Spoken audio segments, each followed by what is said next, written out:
it's not up to our accountants to chase us. It's up to us to make sure that not only do we have the cash, but we've got the ability to lodge and pay on time.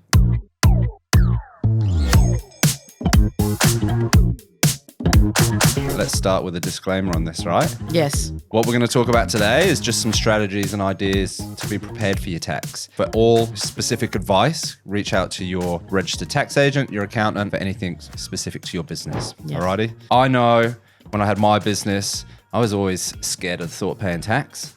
But then someone told me this great bit of wisdom that don't be scared of paying tax because it just proves you're actually making money. Yeah, that's what we want, don't we? This is it, you know? Yeah. We should be trying to make profits.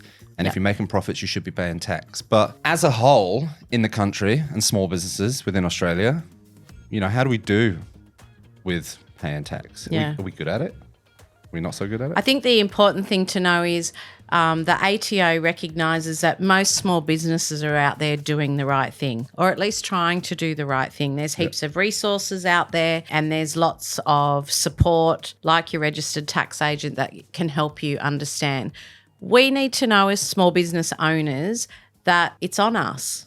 We sign up for this, right? Yeah. So we've got to understand our compliance, and we've got to understand things like, what are our deadlines? It's not up to our accountants to chase us. It's up to us to make sure that not only do we have the cash, but we've got the ability to lodge and pay on time. That takes a certain amount of organisation from Takes a little from the bit of business owner, organisation. right? What kind of advice have you got out there for staying organised? Yep, And so I kind of the think- systems we can use?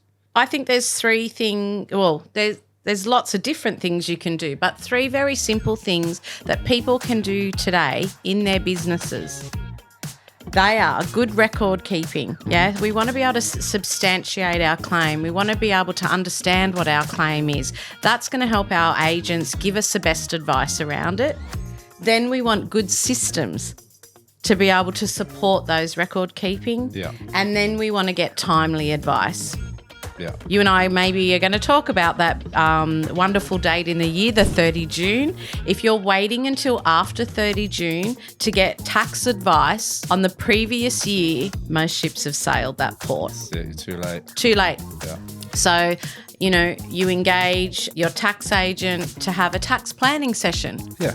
Yeah. But you don't do that without the first two things we talked about. Course. Yeah. Why would you waste somebody's time if you haven't got your records in place and got a good system that they can access and give you the best advice? That's what we really want our business owners to understand, don't we? Yeah. We can't do it all on our own. So when we have different people supporting us in businesses, you want to allow them to be the best that they can be.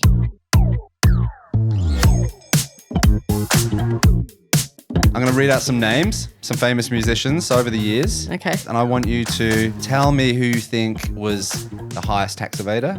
And we're going to try and pick out a dollar value. And maybe the lowest tax evader Okay. in that list, okay? So we've got Shakira. Okay. We've got Willie Nelson, Chuck Berry, Oh. Prince.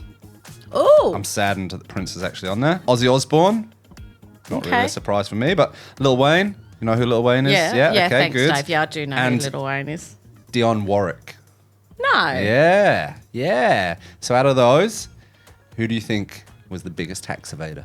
Ooh. It's tricky because you want to go like who would have earned the most money. Yeah. True. Yeah. Yeah. And I'm sort of I'm leaning.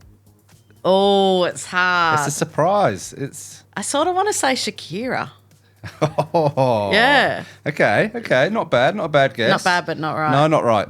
I'm Okay, sorry. She's damn. actually look. I'll give you a tip. She's actually second. Okay, so nearly right. Yeah, nearly right, and that was for $16 million. Okay. Yeah, and I'll give Wow. you a little fact. It was the Spanish government trying to make that claim because she was living in Spain, but she declared her primary residence as actually Barbados. Interesting. Yeah. Yeah. So not Shakira. It's a really good example, Dave, I know. of getting good advice. Exactly. Come on, who do you reckon it is? The second one? Yeah, Oh, the top one? The top one. Could it be Willie Nelson? Because he's been around for a long time. Ding, ding, ding, ding, ding, Oh, ding. yeah. Yes. Yeah, Willie Nelson for $32 million. Wow. Yeah. 1990, the IRS tried to, or they had to seize 6 of his properties that he owned, And then he still had a bill of $16 million after they seized all those properties. I think the lesson here is, it might be entertaining to hear somebody else's fall from grace, but let's not be that ourselves. No.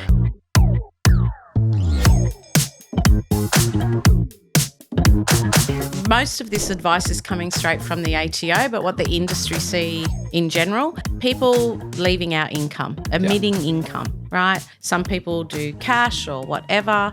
That's not going to help us in a few ways. You know, here at Upscale, we're business coaches, taking our revenue out of the business, right? So we're not understanding what our full capacity is. So we want to make sure that what in our industry, in our structure, what is income, what is accessible income. Yeah. Then we also want to make sure that we're not overclaiming. So on the opposite side of our business, what does overclaiming look like? The biggest thing that we see in the industry is when our private or personal use is getting mixed up with our business claim. True. How to avoid that? Yep. I'm going to take it all back to good record keeping. There's lots of technology that's going to support you taking photos of your receipts on your phone.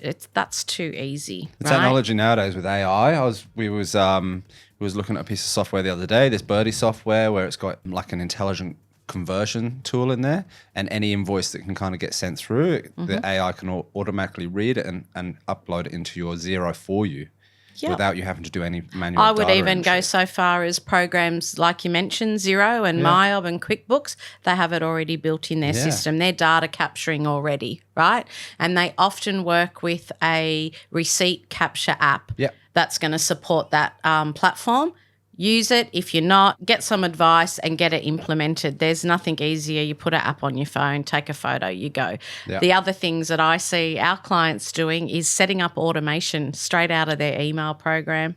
Create a rule, look for a tax invoice, look for a supplier statement, look for those keywords, forward it straight to your receipt capture app. Yeah. There's some really great day-to-day things that we can do. I think just healthy habits. Healthy habits, yeah. That's what it is. We often wait until the end of that year before we go through the shoe box or the glove box, and try to find everything. But if you're doing a little bit every day, you said eat the frog, little bit every day, it becomes a great habit, great business practice. It's a lot easier to achieve, and it's all the sum of its parts to success, isn't it? 100%. Yeah. And I think it's one of those things that can really help you plan some systems and strategies and ideas to make your life easier when it comes to that. So do you maybe look at getting a fuel card for your boys to use so all of that reconciling becomes easier? Is there other things you can do where it just makes your life easier to make those claims and to run those things through? Yeah, I think all of those things that we've already mentioned about using technology to support you, what you're talking about is instead of getting, 10 different fuel receipts on a little faded piece of paper every day, you're going to run it through a wholesaler's account and it's all going to be in one place. A lot more documentation that supports good record keeping. Furthermore, you could talk to this too, Dave. We all here at Upscale, and we've all heard business people say, I get to the end of the year, I've made some profit, my tax, my accountants told me I've made some profit, have no money to pay the tax bill. Yeah. And it's already 8 months, 6 to 8 months after 30 June. Yeah. It's weird. It's like they're like, oh, I actually made profit last year? Like what? I have no idea. Yeah. So they're the pitfalls. What can we do to overcome that? Know your numbers. Yeah. Yeah. If anything is worth managing, it's worth monitoring. Be over that stuff. Use that great technology that we were talking about earlier to support you getting meaningful information out of your business. Yeah. One of the biggest areas around what we're talking today is your net profit. That's where your assessable income is going to be taxed. Estimate where that income tax might sit, maybe based on what you paid last year as a percentage. Do it on a calculator, customise a report to calculate it for yourself. It's going to sit somewhere roughly around that 20-30% mark. Calculate something that's comfortable, save it in a separate bank account away from your operational money. It's going to sit there. Hey, it might even earn interest, who knows? It's going to sit there for a minute. You're going to have enough once the job's done, your tax return's lodged. potentially going to have enough to pay that, or use that to involve some of those strategies at your tax planning session that happened in April or, May. Use some of that cash to, play out that strategy and achieve some great tax advice. I love that. And I really like just that focus on pre-planning, before we get to the end of that tax year. We have templates in-house that we use where we know that we're increasing your lead gen, and we know that as long as we're on this trajectory, your work's going to increase to this much, and there's going to be X amount of dollars that's going to be a net profit. So you can prepare yourself for that. 100%. You don't have to wait till the end of the year or 8 months till after June 30th to surprise, you've got to pay a tax bill. So yeah, you want to be proactive. stay ahead of it. You want to be proactive about this 100%, Dave.